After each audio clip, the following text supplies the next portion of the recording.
नमस्कार.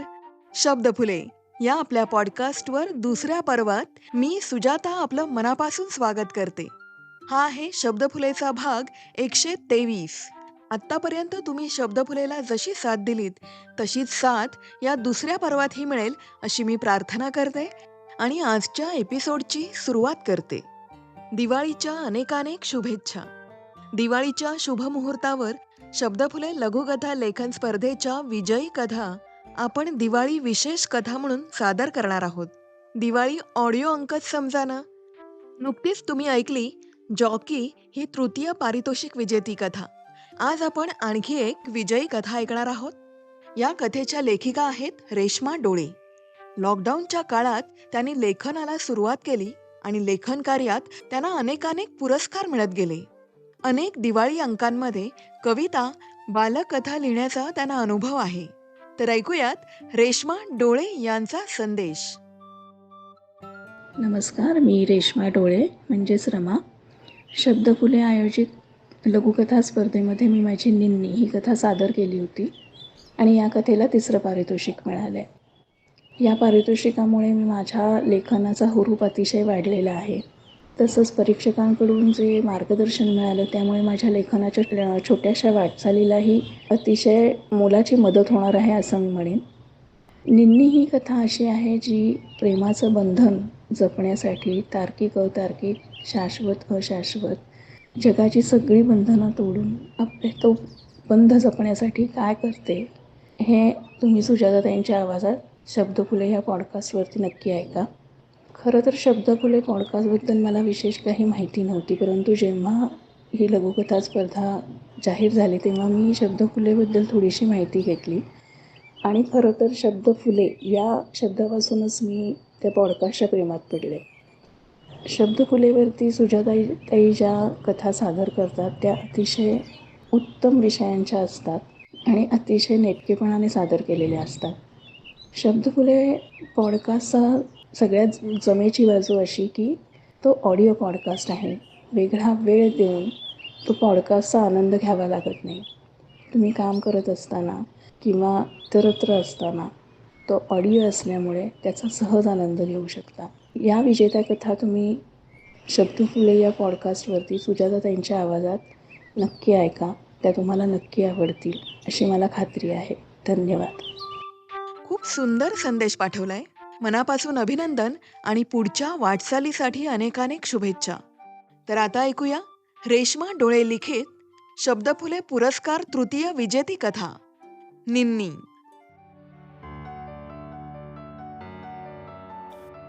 काही वेळा काही घटना आपल्या स्वतःच्या बाबतीत घडल्या म्हणून आपण विश्वास ठेवतो. नाहीतर काही काय असं कधी असतं होय असं म्हणून सोडून देतो. पण काही गोष्टी तार्किक अतार्किकतेच्या, श्रद्धा अंधश्रद्धेच्या पलीकडच्या असतात. या जगाच्या चौकटी मोडून घडतात. या कथेची सुरुवात अगदी सुरुवातीपासून केली पाहिजे. माझं लग्न होऊन मी खोतांच्या घरी मोठी आणि एकुलती एक सून झाले तेव्हा माझं वय 18-19 वर्ष होतं. काही म्हणजे धिम्म काही कळत नव्हतं.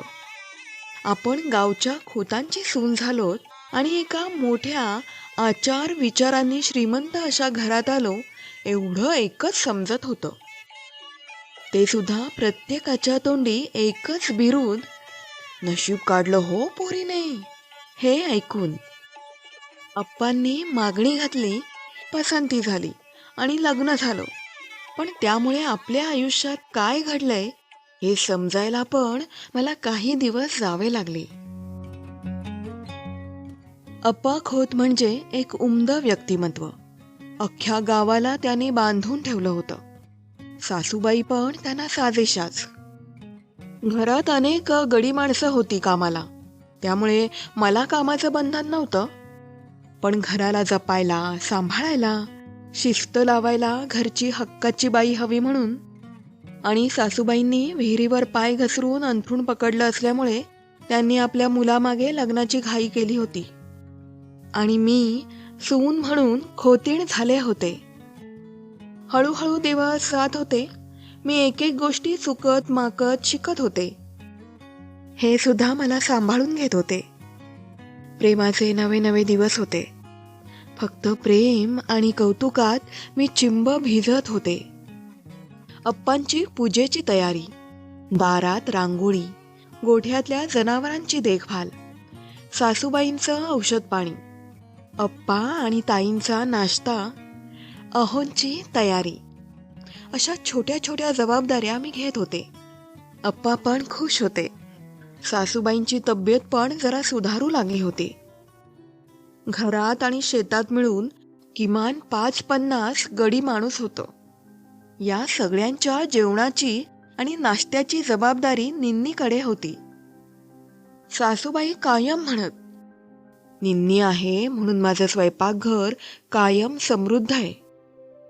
लाल अलवणातील निन्नीची मला खूप भीती वाटायची. तिची शिस्त अफाट होती. 8 म्हणजे 8च्या ठोक्याला 50 गड्यांचा नाश्ता तयार असे. तो ती एकटीने करायची. कधीही पाहिलं तरी ती स्वयंपाकघरात काहीतरी करत असे. मी तिच्याशी कामापुरतं बोलत असे आणि ती पण. रोज रात्री ती ताईंच्या पायाला मालिश करायला येई. तेव्हा त्यांच्या बराच वेळ गप्पा चालायच्या. एक दिवस गडबडीत माझ्या हातून तुपाची छोटी वाटी सुटली आणि सांडली. तितक्यात समोर निन्नी आली. मी तर घाबरून गच्च डोळेच मिटले. वाटलं आता आपल्याला रडूच येणार. पण एकदम डोक्यावर मायेचा हात फिरला. असू दे गो बयो, धरणी माय कोरडी पडली असेल. तिनं मागून घेतलं हो तूप तुझकडून. बघ बरं कसं झिरपून पण गेलं जमिनीत. पण जरा लक्ष देऊन काम करावं हो. जा बयो, रडू नको. त्या दिवसापासून माझी निन्नीबद्दलची भीती एकदम पळून गेली आणि आम्ही दोघी एकदम छान मैत्रिणी झालो. आता मी रोज निन्नीसोबत जेवायला बसायचे. निन्नीच्या हाताखाली मी तयार होऊ लागले. निन्नी मला एक एक पदार्थ शिकवायची. मी ते बनवून पाहायचे, घरी खिलवायचे आणि मग ह्यांनी, सासूबाईंनी आणि अप्पांनी भरपूर तारीफ करावी हे समीकरणच होऊन गेलं होतं. पदार्थ छान जमला की निन्नी माझी अलाबला घेत असे आणि एक मिठी मारून मी तिच्या कौतुकाची पावती तिला देत असे. तिला मिठी मारली की एक वेगळीच ऊर्जा ऊब जाणवायची. तसं तिला मी एकदा सांगितलं तर उदास हसून ती म्हणाली, कोरडवाहू जमिनीत तुला ग बयो कुठे ओलावा सापडला. नवलच आहे. कधी कधी ती असंच गूढ बोलायची. सासूबाई एकदा मजेत मला म्हणाल्या, माझी एक मैत्रीण पळवली गो तू. आता निन्नी रात्री मालिश करायला आली तर तुझं कौतुक करून थकत नाही. पुरी तिला जप हो, खूप दुःख सोसलंय तिने. हो नक्की सासूबाई. निन्नीबद्दल मला आणखी जाणून घ्यायला आवडलं असतं, पण खोलीची झाडलोट करायला तुळस आली त्यामुळे विषय राहूनच गेला. दिवसेंदिवस माझं आणि निन्नीचं मेतकूट भारी जमत होतं. माझ्याशिवाय आता ती जेवायची सुद्धा नाही. अगदी आईसारखी माया माझ्यावर करत होती. केसांना तेल लाव, न्हाऊ घाल. तिच्या मांडीवर डोकं ठेवून कित्येकदा मी खोतांच्या घरातल्या कथा ऐकल्यात. कथा ऐकताना तिचा हात मी हातात घेत असे. तिच्या उजव्या हातावर एक तुळशीचं पान होतं. ती जन्मखूण मी कुरवाळत झोपून पण जात असे. हा दुपारचा थोडा वेळ खास आमचा असायचा. अशातच मला गोड बातमीची चाहूल लागली. घरातल्या सगळ्यांना मला कुठे ठेवू आणि कुठे नको असं झालं होतं. मला कडक डोहाळे लागले होते. पाणी सुद्धा पचेना. सासूबाई झोपून, त्यामुळे माझी सगळी जबाबदारी आपसुकच निन्नीकडे आली. कधी ओरडून तर कधी प्रेमाने ती मला खायला लावायची, माझे डोहाळे पुरवायची. तिच्यामुळे सासूबाई निर्धास्त होत्या. जेवताना कायम मला ती, माहेरी गेलीस की आई आहे, पण तू कशी काळजी घ्यायची हे सांगायची. एकदा मी तिला म्हणाले, निन्नी तूच करशील का ग माझं बाळंतपण. खरंच चालेल तुला, लेकीचं नाही करू शकले गो, पण तुझं करेन. करेन तुझं. तिच्या डोळ्यात एक वेगळीच चमक दिसली मला. अखेर मला 7व्या महिन्यात माहेरी पाठवायचं ठरलं. मी सासरी निघाल्यासारखी सासूबाई आणि निन्नीच्या गळ्यात पडून रडले. बयो, रडू नको गो. तुझे दिवसभराचं गणित माझ्या डोक्यात आहे हो. तुला कळा यायच्या वेळी मी बरोबर हजर असेन बघ. पाठीवर मायेनं हात फिरवत निन्नी म्हणाली. आषाढ लागला. पावसानं आधी तेढ दिली, पण आषाढात तो वेड्यासारखा बरसू लागला. एके सकाळी आईला अंदाज आला, आज उद्यामध्ये बाळंतपणाची वेळ येईल. मी लगेच निन्नीला आणायला गाडी पाठवायला सांगितली. आज अगदी पावसानं थैमान घातलं होतं.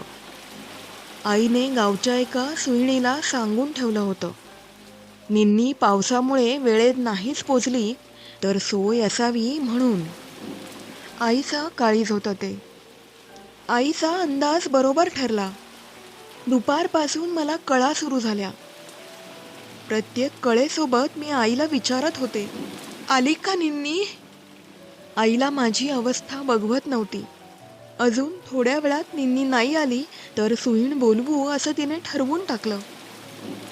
आता माझी शुद्ध हरपायला लागली. तितक्यात निन्नीचा आवाज आला. हातपाय धुवून ती आत आली. येताना तिने आईला काही सूचना केल्याचं मी ऐकलं. आले गो माझी बाय, धीर धरला ग पोरीनं माझ्या, गुणाची ग बाय ती. ती डोक्यावरून हात फिरवत मला सांगत होती, जरा जोर कर बाई. आणि पुढच्या क्षणात ट्याहा ट्याहाचा आवाज आला. बाळपण बहुतेक तिचीच वाट बघत होतं. मला श्रम झाले होते, त्यामुळे ग्लानी आली. डोळे मिटताना मला निन्नीचा आनंदी चेहरा दिसला. माझ्या डोक्यावरून ती हात फिरवत होती. किती वेळाने जाग आली माहीत नाही, पण कुशीत एक गोंडस बाळ होतं. मुलगी झाली होती. मला उठून बसता येत नव्हतं. मला जाग आलेली पाहून आई लगेच जवळ आली. एवढं छान बाळ होऊन, सगळं काही ठीक होऊन, आईचा चेहरा मात्र रडल्यासारखा दिसत होता. आई, काय झालं ग? तुझा चेहरा असा का दिसतोय? आमच्या निन्नी आजीला बोलाव ना. कुठं आहे ती? त्यांना नात बघू दे त्यांची. आई अवघडून उभी होती. तिची घालमेल होत होती. मी ओली बाळंतीण होते. जे झालं ते सांगावं की नाही हे तिला समजत नव्हतं. आई, बोल ना ग. बाळा, काय सांगू, कसं सांगू, सगळं कल्पनेच्या बाहेरचं आहे. अगं, काय झालंय? अगं बाळा, निन्नी इकडे यायला निघाल्या असताना पावसाचा जोर वाढला. जोरात वीज चमकली आणि बैल एकदम बिथरले आणि गाडी उधळली. निन्नी गाडीच्या बाहेर फेकल्या गेल्या. डोक्याला मार लागला त्यांच्या. आपल्या गाडीवाल्याने बैलांना शांत करून त्यांना गाडीत घालून गाडी तशीच उलटी तुझ्या सासरी फिरवली. पण तोवर निन्नी गेल्या होत्या. आता आपला गाडीवान ही बातमी घेऊन परत आलाय. अण्णा गेले तुझ्या सासरी लगोलग. अगं, काय बोलतीयस तू हे? इथे आली होती ना ती. तिने मला शब्द दिला होता ती वेळेत पोहोचणार. ती आली होती. बोलाव तू तिला. नाही ग पोरी, मी खरं सांगते, मी पण सुन्न झाले.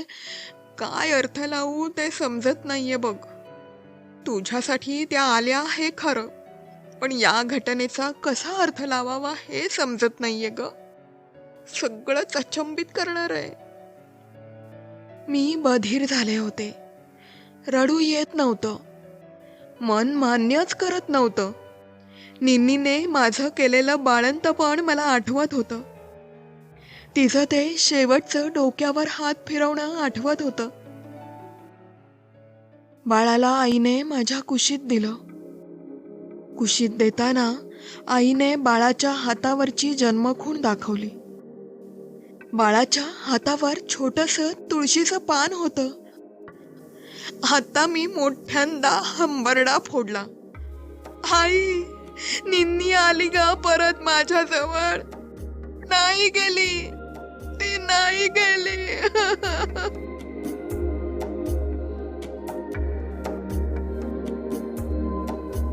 कथा निन्नी.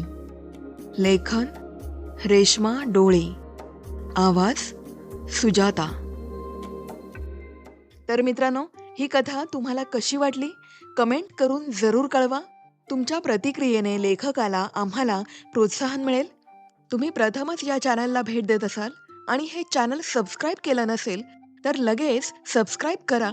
शेजारी असलेलं घंटेचं चिन्ह क्लिक करा, म्हणजे नवनवीन कथांचं नोटिफिकेशन तुम्हाला मिळेल.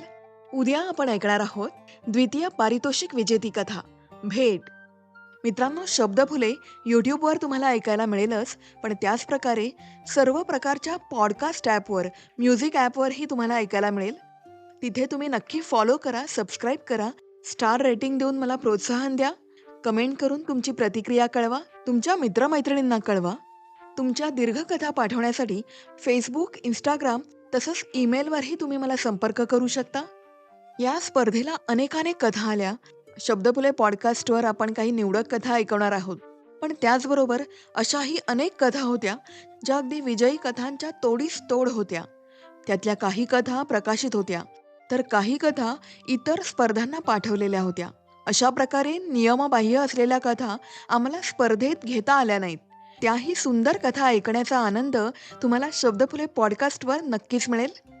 या स्पर्धेविषयीचा तुमचा फीडबॅक आणि शब्दफुले पॉडकास्ट विषयीचा फीडबॅक तुम्ही मला ईमेल करून तुमच्या फोटोसहित जरूर पाठवा. आमच्या सोशल प्लॅटफॉर्मवर तुमचा सुंदर संदेश तुमच्या फोटोसहित आम्ही नक्की सादर करू. तर stay tune. Shabdaphule by Sujata कुठे? Shabdaphule YouTube channel, Spotify, Apple podcast, गाना.com, जिओ7, Amazon music, Wink music, Audible, Storytel Marathi आणि सर्व म्युझिक ॲपवर. या पुरस्कार विजेत्या कथेबरोबरच मी सुजाता तुमचा तुर्तास निरोप घेते. पुन्हा भेटूया आणखी एका विजयी कथेसह. Stay blessed, stay blessed. Thank you. धन्यवाद. शब्दफुले बाय सुजाता. कथा, काव्य आणि नाट्यमय मनोरंजन ऑडिओ स्वरूपात.